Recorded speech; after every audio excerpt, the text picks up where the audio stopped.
Hello. Thank you for watching again. This is Black and Rose, the new channel, lifestyle and all random things to hopefully help somebody. Welcome.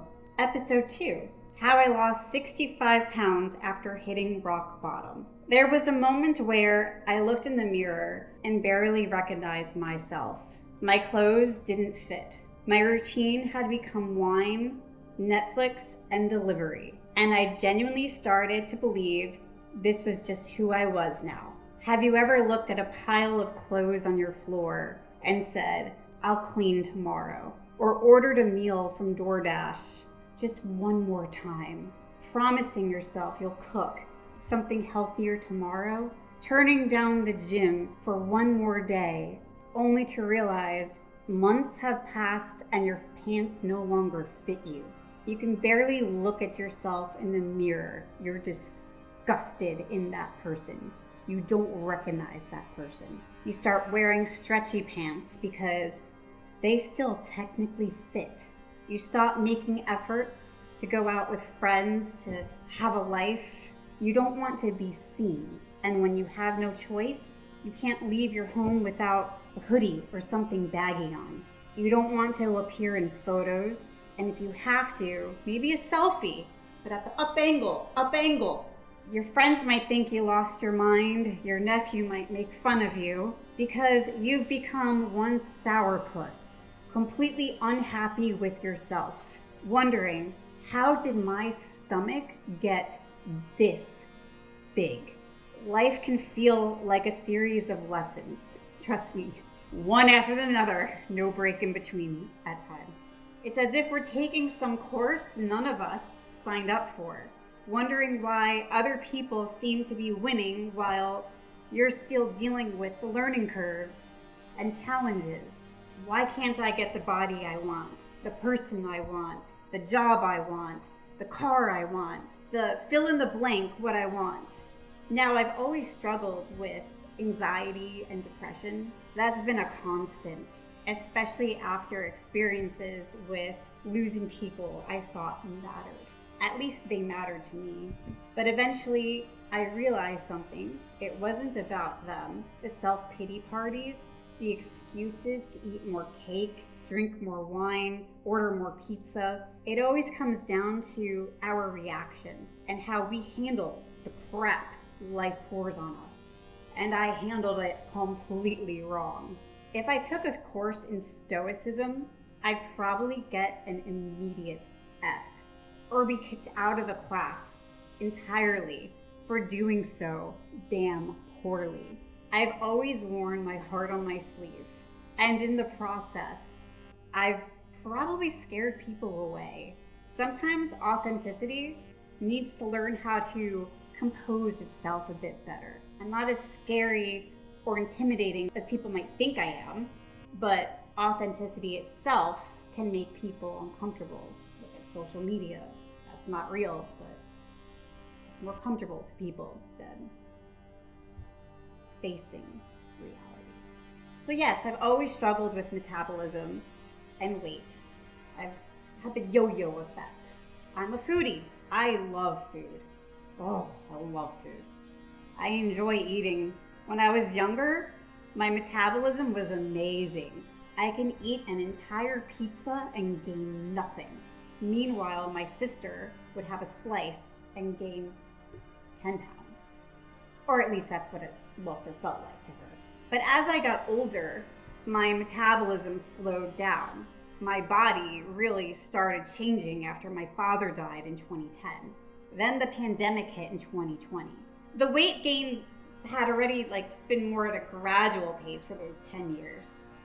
You know, with life, age, stress, alcohol, food, glorious food. But once the pandemic removed walking, routines, and social life, the pounds started adding up quickly. And when you're under 5 feet tall, those pounds show up fast. Then I left New York and relocated to Florida, still isolated. In some ways, way more isolated. than before. And that will be a different video saved for another time. But my routine became pretty depressing. Wine, binge a Netflix series, order food, repeat. I felt like I had nothing going on for me, or at least it felt that way. I had left everything behind in my life to end up alone, and it didn't go well. I wasn't happy. It was obvious I wasn't happy. And yes, I was fat. I didn't want to look at my face in the mirror, even though I still traveled and went to events sometimes, posting the good moments on social media, like, yay! No one saw the misery behind it, the struggle, the self-loathing days. And this is the part where my life finally changed. One day in March 2025, just last year, I went to see my accountant for taxes, but my GPS took me to the wrong shopping center. And there it was, a weight loss center. I saw the words free consultation and thought, sure, why the hell not? What do I have to lose? What, seriously, what do I have to lose? I'm fat, I'm disgusting, so what do I have to lose?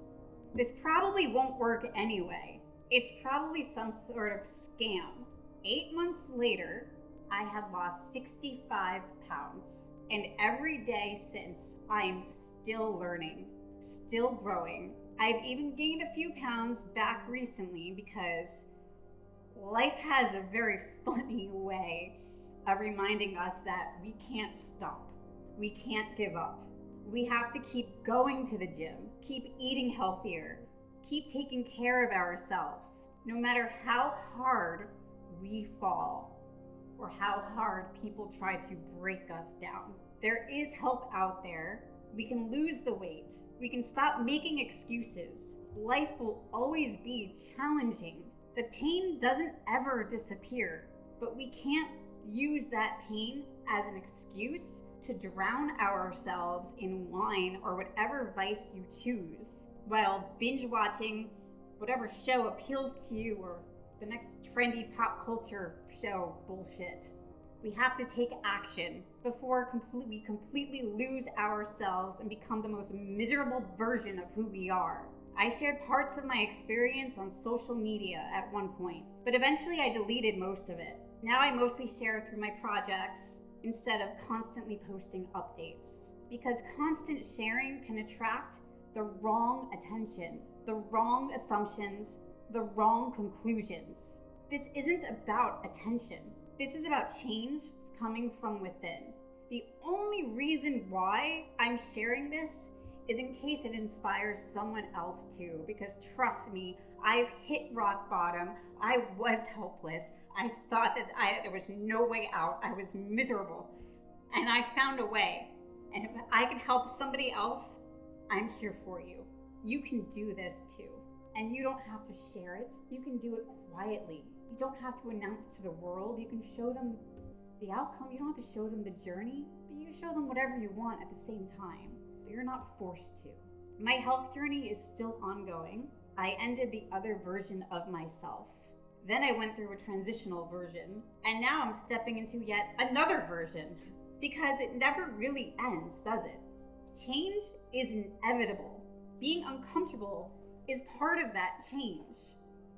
Staying in toxic environments or unhealthy patterns just because they're familiar and it gives you an odd comfort at the same time will only keep you stuck in the same miserable cycle.